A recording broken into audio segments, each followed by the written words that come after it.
Ano? Sahod ko ng isang linggo. Ito lang? Magpasalamat ka na lang, magpasalamat ka na lang. Hainan mo ako. Gutom ng tao eh, galing trabaho. A few moments later. Oh, kumain ka na. Ano to? Toyo ulam? Oh, bakit? Salamat ka na lang.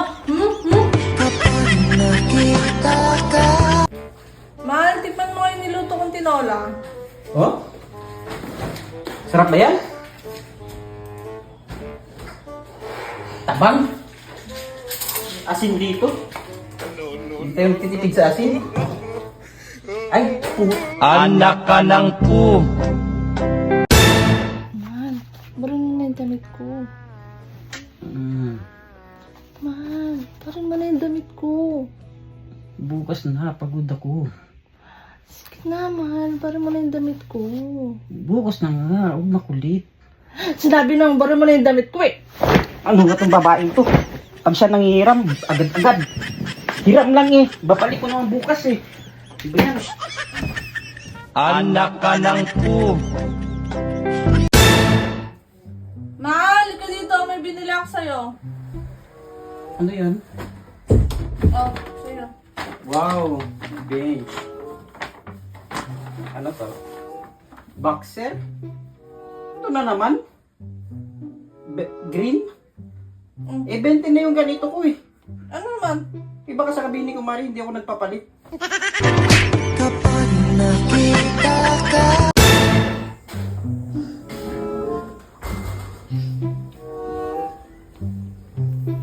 Sino to? Ako to, ang miss mo na, ang babaeng magpapainit ng gabi mo. Ah, kumari ka ba yan? Mahal. Mahal. Oh, Sige na. Oh. Eh. Magkano? 3,000. Oh, di ba? Pambayad mo ng kuryente yan, ha? Ako yung napapagod. Mahal, Oh, bakit? alis mo na ako ah. Bakit? Saan ka punta? Eh, galing ibang bansa yung kaklase ko. Magkikita-kita kami.